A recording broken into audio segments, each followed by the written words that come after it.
کہ میں چند باتیں تعمیر مساجد پر رکھوں۔ مسجد ہی پر بالکل تازہ ایک چھوٹی سی نظم پیش کر رہا ہوں، سماعت فرمائیں۔ اللہ کا زمین پر،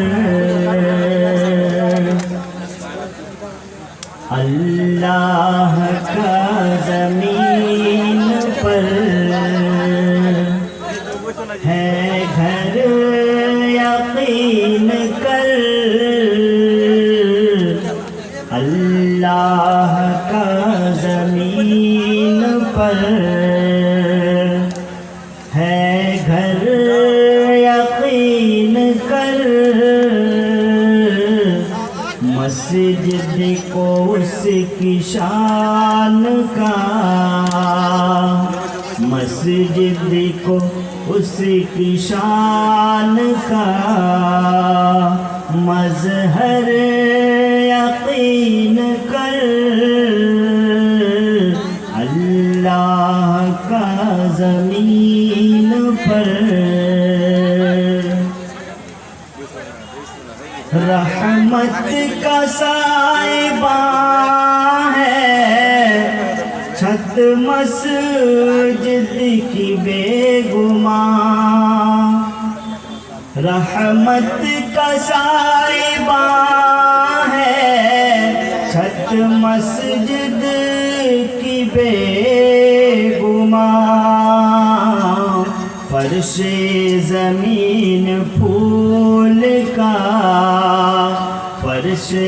زمین پھول کا بستر یقین کر، مسجد کو اس کی شان کا مظہر یقین کر، سجاد دل کے تار کو مسجد سے جوڑ کر، سجاد دل کے تار کو مسجد سے جوڑ کر، امت یہ ہوگی پھر یہاں، امت یہ ہوگی پھر یہاں برتر یقین کر، اللہ کا زمین پر ہے گھر یقین کر، اللہ کا زمین پر ہے گھر یقین کر، ہے گھر یقین کر، مسجد کو رب کی شان کا مظہر یقین کر۔ حضرات، یہ بات آپ ہی جانتے ہیں، ساری دنیا جانتی ہے اور ہر مسلمان جانتا ہے کہ مسجد اللہ تبارک و تعالیٰ کی نظر میں سب سے زیادہ مقدس جگہ ہے۔ مسجد وہ جگہ ہے جس کو اللہ تبارک و تعالیٰ کی یاد کے لیے، اللہ تبارک و تعالیٰ کی عبادت کے لیے اور اللہ تبارک و تعالیٰ کی اپاسنا کے لیے خاص کر لیا جاتا ہے۔ اللہ تبارک و تعالیٰ نے سورۃ الجن آیت نمبر 18 میں ارشاد فرمایا، وَأَنَّ الْمَسَاجِدَ لِلَّهِ فَلَا تَدْعُوا مَعَ اللَّهِ أَحَدًا، کہ اے لوگو یاد رکھو یہ مسجدیں اللہ تبارک و تعالیٰ کے لیے خاص ہیں، اس لیے ان کے اندر، مسجدوں کے اندر اس کے سوا کسی کو نہ پکارو۔ حضرات گرامی، مسجد وہ جگہ ہے جہاں پر اللہ تبارک و تعالیٰ کی رحمتیں برستی ہیں، مسجد وہ جگہ ہے جہاں اللہ تبارک و تعالیٰ کی برکتیں بڑھتی ہیں، مسجد وہ جگہ ہے جس کو اللہ کا گھر کہا جانا چاہیے، اور اللہ کے رسول صلی اللہ علیہ وسلم نے واقعی مسجدوں کو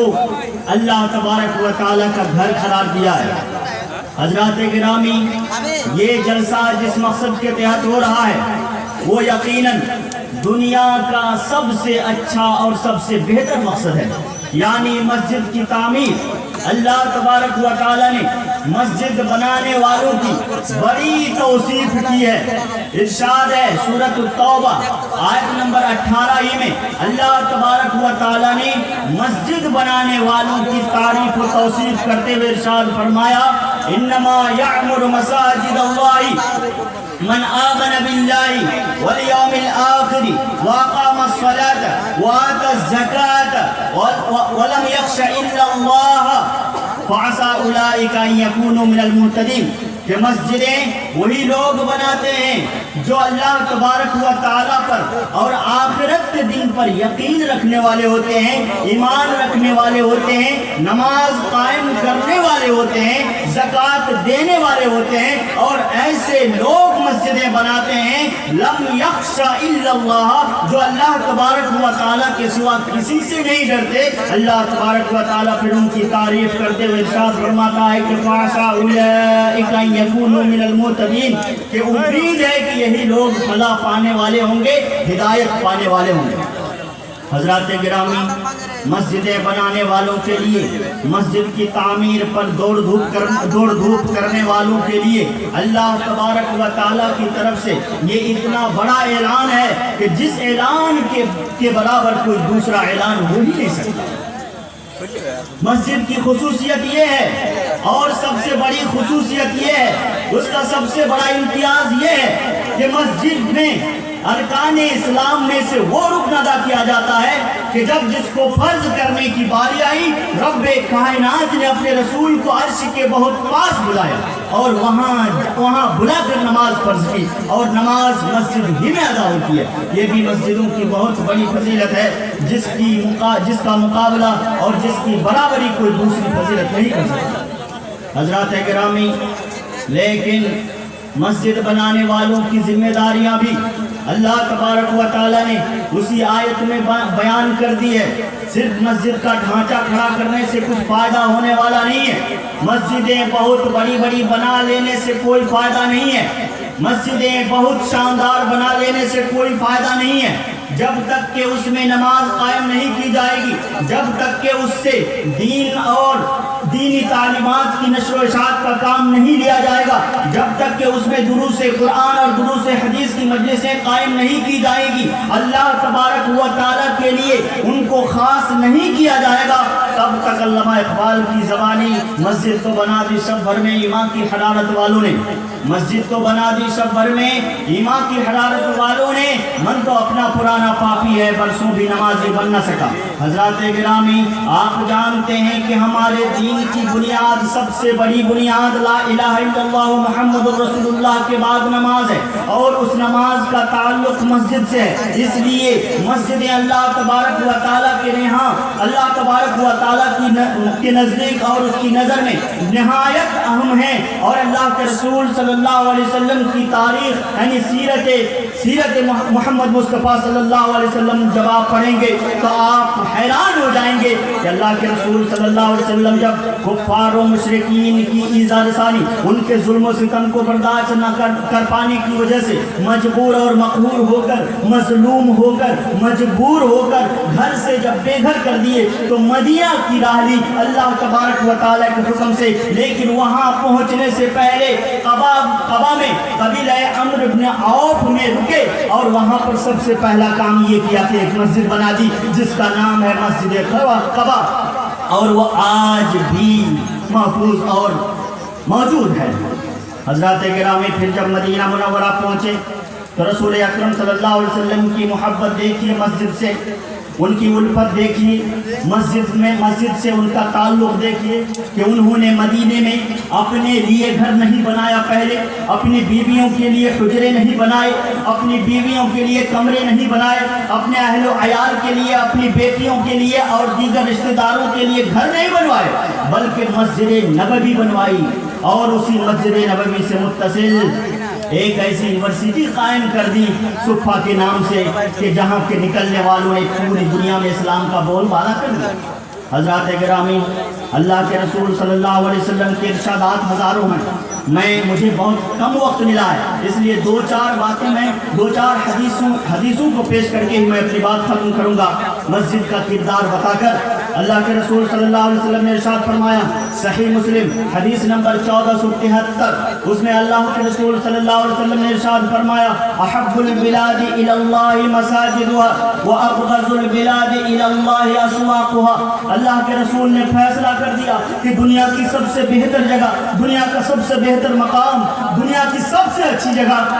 اللہ تبارک و تعالیٰ کے نزدیک محبوب جگہ، اللہ تعالیٰ کی چہیتی جگہ، اللہ کی پیاری جگہ سب سے مسجدیں ہیں، یعنی زمین کے وہ ٹکڑے ہیں جہاں پر مسجدیں قائم ہیں۔ اور اللہ تبارک و تعالیٰ کے نزدیک سب سے بری جگہیں وہ ہیں جہاں بازار قائم ہے، جن کو آپ ٹاؤن کہتے ہیں اور جن کو آپ شہر کہتے ہیں وغیرہ۔ حضرات گرامی، اللہ کے رسول صلی اللہ علیہ وسلم نے ایک اور حدیث میں السلسلۃ الصحیحہ جلد نمبر 2 حدیث نمبر 341 میں اللہ کے رسول صلی اللہ علیہ وسلم نے ارشاد فرمایا، المسجد بیت کل تقی، کہ مسجد ہر پرہیزگار انسان کا گھر ہوتا ہے۔ صحیح ابن ماجہ حدیث نمبر 736 میں اللہ کے رسول صلی اللہ علیہ وسلم نے ارشاد فرمایا، من بنا للہ مسجدا من مالی بنى اللہ لہ بیتا فی الجنت، کہ جس نے اللہ تبارک و تعالیٰ کے لیے خالص اللہ تبارک و تعالیٰ کی عبادت کے لیے کوئی مسجد بنائی، اپنے مال سے، اپنے پیسے سے، اپنی جیب سے، یا پھر پورا پیسہ نہ دے کر تھوڑا ہی صحیح، تھوڑی ہی دولت سے ہی وہ دے کر جس نے مسجد بنائی، اللہ تبارک و تعالیٰ اس کے لیے جنت میں ایک گھر بنا دیتا ہے۔ حضرات گرامی، ایک اور حدیث انس بن مالک رضی اللہ تعالی عنہ سے مروی، اور یہ حدیث آپ کو ملے گی صحیح الترغیب والترہیب جلد نمبر 1 اور حدیث نمبر 166 کے تحت اللہ کے رسول صلی اللہ علیہ وسلم نے ارشاد فرمایا کہ من بنا للہ مسجدا صغیرا کان او کبیرا بنى اللہ لہ بیتا فی الجنت، کہ جو شخص اللہ تبارک و تعالیٰ کے لیے کوئی مسجد بنائے گا، صغیرا کان او کبیرا، چاہے چھوٹی ہو یا بڑی ہو، اس سے کوئی لینا دینا نہیں، اللہ تبارک و تعالیٰ اس کے لیے جنت میں ایک گھر بناتا ہے۔ اللہ کے رسول صلی اللہ علیہ وسلم کا ارشاد۔ اور اسی کتاب میں یعنی صحیح الترغیب والترہیب جلد نمبر 1 حدیث نمبر 166 میں عبداللہ ابن عباس رضی اللہ تعالی عنہما سے مروی ہے ایک حدیث، اس میں ہے کہ اگر کوئی انسان کتیا کے برابر بلکہ اس سے آگے، اللہ کے رسول صلی اللہ علیہ وسلم نے ہمیں ابھارا مسجد بنانے کے لیے یہ کہتے ہوئے کہ اگر کوئی گوریا کے گھونسلے کے برابر، اس کے آشیانے کے برابر کی مسجد بھی بنا دے گا، اللہ تبارک و تعالیٰ اس کے لیے ایک گھر جنت میں بنا دیتا ہے۔ حضرات گرامی، حضرت عمر رضی اللہ تعالیٰ عنہ نے ان کے بارے میں آپ جانتے ہوں گے، البدایہ والنہایہ، تاریخ کی بہت مشہور کتاب، جلد نمبر 3 صفحہ نمبر 209 میں دیکھیے، حضرت عمر رضی اللہ تعالیٰ عنہ نے اپنے تمام گورنروں کو باضابطہ خطوط لکھتے تھے اور احکام صادر کیے تھے کہ تم لوگ اپنی جگہ پہ گورنر ہاؤس میں مسجدیں بناؤ اور مسجدیں بنا کر کے مسلمانوں کو باجماعت نماز پڑھاؤ۔ حضرات گرامی، آپ جو آئے ہوئے ہیں مجلس میں بہت پاک مقصد لے کر، اللہ کے رسول صلی اللہ علیہ وسلم کی ایک بات سنی آپ نے کہ جو گورئیے یعنی باوئی جس کو ہم لوگ کہتے ہیں اپنی زبان میں، اس کے گھونسلے کے برابر کی مسجد بھی کوئی بنا دے گا تو اللہ تبارک و تعالیٰ اس کے لیے ایک گھر جنت میں بنا دے گا۔ حضرات گرامی، تو آئیے مسجد بنانے میں حصہ لیجیے۔ اگر آپ کے اندر یہ طاقت نہیں ہے کہ پوری مسجد بنا دیں تو کم سے کم 2-4 روڑے 2-4 اینٹیں دے کر، کچھ بالو دے کر حصہ لیجیے۔ حضرات، میں یہ کہنا چاہتا ہوں کہ مسجد بنانے کا بڑا ثواب ہے، لیکن اگر مسجدیں خالی رہتی ہیں، نماز نہیں پڑھی جاتی ہے، جس نماز کے بارے میں اللہ تبارک و تعالیٰ نے پورے قرآن میں 53 آیتوں میں 53 آیتوں میں اللہ تبارک و تعالیٰ نے حکم دیا اور 286 آیتوں میں تاکید کی بالواسطہ، اگر وہ نماز نہیں ہوتی ہے مسجد میں تو وہی مسجد قیامت کے دن شہادت دے گی کہ خدایا انہوں نے مجھے بنا تو دیا تھا لیکن نمازیوں سے خالی رہتی تھی میں، تو پھر اللہ تبارک و تعالیٰ کے غیظ و غضب سے آپ کو بچانے والا کوئی ہوگا نہیں۔ حضرات گرامی، بڑے افسوس کی بات ہے کہ ہماری مسلم دنیا میں 98% لوگ، خاص کر کے نوجوان ہمارے، نماز نہیں پڑھ رہے ہیں، صرف 2% یعنی 100 میں 2 لوگ ہی نماز پڑھتے ہیں، جبکہ اللہ کے رسول صلی اللہ علیہ وسلم کا اللہ تبارک و تعالیٰ کا سورۃ التوبہ ہی کے اندر آیت نمبر 11 میں اللہ تبارک و تعالیٰ نے واضح کر دیا ہے کہ جو نماز نہیں پڑھتا وہ تمہارے دینی بھائی نہیں ہے، یعنی نماز پڑھنے کے اوپر ہی ٹکی ہوئی ہے۔ حضرات گرامی، یہ تھی مسجد کی فضیلت کی بات۔ اب میں آپ کو بتانا چاہتا ہوں کہ مسجدوں کا کردار بھی ہم نے بلا دیا ہے، یعنی مسجد کو صرف نماز پڑھنے کی چیز نہیں سمجھتے اور نماز تو پڑھتے بھی نہیں ہیں۔ مسلم نوجوانوں، میں تم سے گزارش کرتا ہوں کہ نوجوانی میں عبادت کر لو۔ صحیح مسلم حدیث نمبر 1129 یاد رکھ لو، شاب نشأ فی عبادت اللہ وحدہ، جو نوجوان اللہ تبارک و تعالیٰ کی عبادت میں دن رات گزارے گا اس دن اللہ تبارک و تعالیٰ اپنے عرش کے سائے میں جگہ دے گا جس دن کوئی سایہ ہی نہیں ہوگا۔ تو میرے مسلم نوجوانوں، بڑھ چڑھ کر حصہ لو مسجد بنانے کے لیے اور نماز بھی پڑھو، مسجدوں کو آباد بھی کرو۔ اگر مسجدیں آباد نہیں ہوں گی تو ان ساری مسجدوں کا حشر وہی ہوگا جو بابری مسجد کا ہوا۔ اللہ تبارک و تعالیٰ اپنے گھر کو ویران نہیں دیکھے گا، اللہ تبارک و تعالیٰ اپنے گھر کو ویران دیکھنا نہیں چاہتا ہے۔ اس لیے مسلمانوں، مسجدیں بناؤ اور خوب بناؤ، لیکن مسجدوں کو آباد کرنے کے بارے میں بھی سوچو۔ حضرات گرامی، اللہ کے رسول صلی اللہ علیہ وسلم کے زمانے میں مسجد کا کیا رول تھا، کیا کردار تھا، جان لیجئے۔ افریقہ میں جو گھوڑے دوڑ رہے تھے مسلمانوں کے، ان کا فیصلہ بھی مسجد ہی سے ہوتا تھا۔ بصرہ کو، عراق کو، 2 سپر پاوروں کو مسلمانوں نے توڑ کر رکھ دیا، ان سب چیزوں کا فیصلہ مسجد ہی میں ہوتا تھا۔ بڑے بڑے راجکیہ فیصلے، راجکیہ نرنے، ڈیسیزنز لیے جاتے تھے مسجد نبوی کے اندر بیٹھ کر۔ عمر رضی اللہ تعالیٰ عنہ گمچھی نیچے بچھا کر گدی کے نیچے یعنی اپنے سر کے نیچے رکھ کر سوئے رہتے تھے، خلیفۃ المسلمین، اور وہیں سے لے کر روانہ ہو رہا، یہاں وہاں حکم دیا جا رہا ہے کہ مسجدیں بناؤ اور ان میں مسجدوں میں مکتب بناؤ تاکہ تعلیم بھی ہو۔ مسلمانوں نے اس چیز کو ختم کر دیا ہے۔ پہلے مسجدوں میں مکاتب ہوا کرتے تھے، لیکن آج مسجدوں سے مکاتب کو نکال کر باہر کر دیا گیا ہے۔ نتیجہ یہ ہے کہ پڑھائی کے زمانے میں، تعلیم کے پرچار کے زمانے میں ہمارے مسلم نوجوانوں کو اچھی طرح سے دعا بھی یاد نہیں ہے۔ حضرات گرامی، وہیں سے دعوت و اسلامی دعوت کی نشر و اشاعت ہوتی تھی۔ اللہ کے رسول صلی اللہ علیہ وسلم کے صحابہ کرام لوگوں کو واضح و نصیحت کرتے تھے۔ حدیث کا علم پوری طرح سے مسجدوں سے پھیلا، اسی طرح تفسیر کا علم پوری طرح سے مسجدوں سے پھیلا، لیکن ہم نے مسجد کو اس کردار سے بالکل محروم کر دیا۔ ہماری مسجدوں میں دروس قرآن کا بھی اہتمام نہیں ہوتا۔ اگر آپ لوگ امام رکھتے بھی ہیں تو 4-5 ہزار روپے تنخواہ دے کر اس پہ جماتے ہیں، اور یہ بہت بڑی رکاوٹ ہے مسجدوں کا فائدہ نہ ہونے کی۔ اگر آپ مسجد بنا رہے ہیں تو میں کہوں گا کہ ایک اچھا عالم، ایک بڑے عالم کو آپ امام رکھیے، ان کو مکلف کیجئے کہ درس قرآن دو، درس حدیث دو، واعظ و نصیحت کرو۔ مسلم نوجوانوں کو بلاؤ کیونکہ ان کے اخلاق بہت بگڑ چکے ہیں۔ اگر ایسا آپ نے کیا، مسجد کا استعمال اگر اس طرح سے کیا تو قسم بخدا مسلمانوں کے اخلاق میں اور مسلم نوجوانوں کے اخلاق میں تبدیلی آئے گی۔ حضرات گرامی، مسجد کا دوسرا کردار کیا تھا؟ تعلیم کی نشر و اشاعت۔ ذرا یاد کیجیے، سیدنا عمر بن خطاب رضی اللہ تعالیٰ عنہ نے آرڈر نافذ کیا کہ ہر مسجد میں مکتب ہونا چاہیے، اور وہاں باضابطہ علماء کو مقرر کیا اور اچھی خاصی تنخواہ دے کر مقرر کیا۔ لیکن ہم نے تعلیم کی نشر و اشاعت کرنا بھی مسجدوں کے اندر سے چھوڑ دیا، یہ بھی چھوٹ گیا۔ حضرات گرامی، تیسرا کردار یہ تھا کہ مسلمانوں کے تمام مسئلوں کا فیصلہ مسجدوں کے اندر ہوتا تھا، اور یہی وجہ تھی کہ ان کے مسائل زیادہ دور تک نہیں جاتے تھے، لیکن ہم نے اس کو بھی ختم کر دیا۔ اب ہمارا کوئی بھی فیصلہ ہوتا ہے چونکہ پہلے سے معلوم ہوتا ہے سیاسی لوگوں کو اور علماء کرام کو کہ اس میں فیصلہ جو ہوگا غلط ہوگا، اس لیے وہ مسجدوں میں نہیں بیٹھتے ہیں، اور مسجدوں میں نہ بیٹھنے کی وجہ سے ان بیچاروں میں بھی اور ان پنچوں میں بھی جھوٹ کا آدان پردان ہوتا ہے، بہت زیادہ جھوٹ بولا جاتا ہے۔ حضرات گرامی، مسجد کو وہ کردار بھی دیجیے، وہ کردار بھی دیجیے جس کردار کے لیے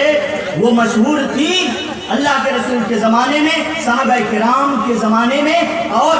تابعین اور تبع تابعین کے زمانے میں۔ حضرات گرامی، مسجد بنا دینا بہت آسان ہے، لیکن مسجد کے حقوق ادا کرنا بہت مشکل ہے۔ میں نے کہا کہ جمعہ کی نماز بھی 100% مسلمان نہیں پڑھتے ہیں، اور جمعہ تو چھوڑیے، عید اور بقرعید کی نماز بھی، سال بھر کی نماز بھی مسلمان صرف اور صرف 65% پڑھتے ہیں۔ مسجد بنانے کا کیا فائدہ ہوگا؟ اس لیے کجرا والوں میں تم سے خصوصی طور پر استدعا کرنا چاہتا ہوں، گزارش کرنا چاہتا ہوں کہ اتنی عظیم مسجد بنوا رہے ہو، ایک نظام قائم کرو کہ جو نوجوان نماز پڑھنے کے لیے نہیں آتے ہیں ان کے گھر جا جا کر ان کا ہاتھ سہلا کر ان کا پیر پکڑ کے مسجد میں لاؤ گے۔ نماز چھوڑ دی گئی ہے۔ اللہ تبارک و تعالیٰ نے سورۃ البقرہ آیت نمبر 43 میں ارشاد فرمایا وَاسْتَعِينُوا بِالصَّبْرِ وَالصَّلَاةِ وَإِنَّهَا لَكَبِيرَةٌ إِلَّا عَلَى الْخَاشِعِينَ کہ تم لوگ مدد مانگو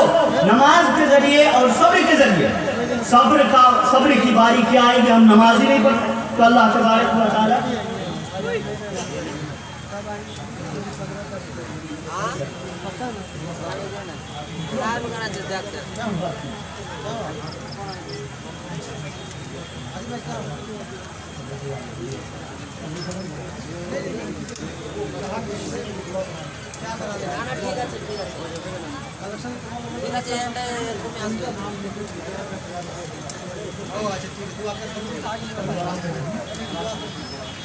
تو میں یہ کہہ رہا تھا حضرات گرامی، مسجد میں اگر ایک روڑا دیتے ہیں تو اللہ کے رسول صلی اللہ علیہ وسلم کا وعدہ، یعنی اللہ کے رسول کی زبانی اللہ تبارک و تعالیٰ کا وعدہ کہ وہ جنت میں گھر بنائے گا، لیکن مسجد تو بنا دی اور نماز پڑھنے نہیں گئے تو وہی روڑے آپ کے لیے مصیبت بھی بن جائیں گے۔ میں نے حدیثوں کو حوالے کے ساتھ پیش کیا ہے، اپنی طرف سے کوئی بات نہیں کہی ہے میں نے، اللہ کے رسول نے جو کہا وہ میں نے آپ کو بتایا، اللہ تبارک و تعالیٰ نے جو کہا وہ میں نے آپ کو بتایا۔ مسلمانوں، مسجدوں کو اپنا کردار ادا کرنے دو، اپنا کردار ادا کرنے دو۔ افریقہ کے صحراؤں میں جن مجاہدین نے گھوڑوں کی ٹاپوں سے افریقہ کی سرزمین کو روندا، جن مجاہدین نے اندلس کی سرزمین کو اپنے گھوڑوں کی ٹاپوں سے روندا، وہ کہیں کے فارغین نہیں تھے، انہی مسجدوں کے ہی فارغین تھے، انہی مسجدوں کے فارغین تھے۔ لیکن جب تم نے مساجد کو خالی کر دیا، اللہ تبارک و تعالیٰ نے تم لوگوں پر ظالم کو مسلط کر دیا۔ مسجدیں توڑی جا رہی ہیں اور 183 مسجدیں نمبر پہ ہیں، لوگوں کی نظر میں ہے کہ ان کو ایک ایک کر کے توڑا جانا ہے۔ مسلمانوں، تمہارا شکوہ بجا کہ مسلمانوں پر ظلم کیا جاتا ہے، لیکن اپنے گریبان میں جھانک کر کے دیکھو گے تو پتہ چلے گا کہ یہ ہماری بدعمالیوں کا نتیجہ بھی ہے، ہماری بد کرداریوں کی شامت بھی ہے۔ ہم نے نمازیں چھوڑ دی، مسجدوں کو ویران کر دیا۔ اللہ تبارک و تعالیٰ کاہے کو رکھے؟ اللہ تبارک و تعالیٰ کو بہت ہی شاندار مسجد کی ضرورت ہے کیا؟ یا پھر اللہ تبارک و تعالیٰ کو آپ کی عبادت کی ضرورت ہے کیا؟ بالکل ضرورت نہیں ہے۔ اس لیے اگر آپ اپنے لیے جنت میں گھر بنوانا چاہتے ہیں تو واقعی چندہ دیجیے مسجد کو، اور مسجد بنوانے کے بعد اس میں نماز پڑھنے بھی چاہیے۔ نماز اگر نہیں پڑھیں آپ تب تو اسلام سے انسان خارج ہی ہو جاتا ہے، اور ہمارے ائمہ کا فیصلہ ہے باضابطہ کہ نمازیوں کو مسلمانوں کے قبرستان میں دفنایا تک نہیں جائے گا، اور ان کو وراثت میں حصہ نہیں ملے گا، وراثت میں بھی حصہ نہیں ملے گا۔ یعنی اگر کوئی بیٹا بے نمازی ہے تو باپ اس کو وراثت سے محروم کر سکتا ہے، اگر محروم کر دے تو دنیا میں وہ چارہ جوئی اس لیے کر سکتا ہے کہ یہاں پہ اسلامی حکومت نہیں ہے، اسلامی نظام حکومت نہیں ہے، لیکن آخرت میں وہ کوئی چارہ جوئی نہیں کر سکے گا۔ یہ ہمارے ائمہ کرام کا فیصلہ ہے۔ اور مسجد کے لیے جو جلسہ ہو رہا ہے تو یقیناً مسجد کا سب سے بڑا مقصد یہی ہے کہ نماز پڑھی جائے، درس قرآن ہو، درس حدیث ہو، مکتب کا قیام ہو، تاکہ گاؤں کے بچے اور بچیاں اچھی طرح سے تعلیم دیں۔ اور میں ایک بات کہنا چاہتا ہوں، یاد آئی یہ بات کہ مکتب کے علماء کو مدرسے کے علماء سے زیادہ تنخواہ دیجیے، زیادہ، اور ان لوگوں کو زیادہ سہولیات دیجیے، کیونکہ جو آپ کے چھوٹے چھوٹے بچے ہیں ان کی پڑھائی اگر اچھی ہوگی تو وہ آگے چل کر کچھ کریں گے، لیکن اگر بنیاد ہی کمزور ہو گئی تو پھر کچھ بھی نہیں ہو سکے گا آگے چل کر۔ محترم حضرات، تیاری تو بہت دیر کی تھی اور بہت گھنٹوں کی تیاری تھی، لیکن میں اپنی بات کو ناظم اجلاس، محترم ناظم اجلاس کے حکم کی تعمیر کرتے ہوئے یہیں پر میں بس کرتا ہوں، اپنی باتوں کو ختم کرتا ہوں۔ اگر دوران تقریر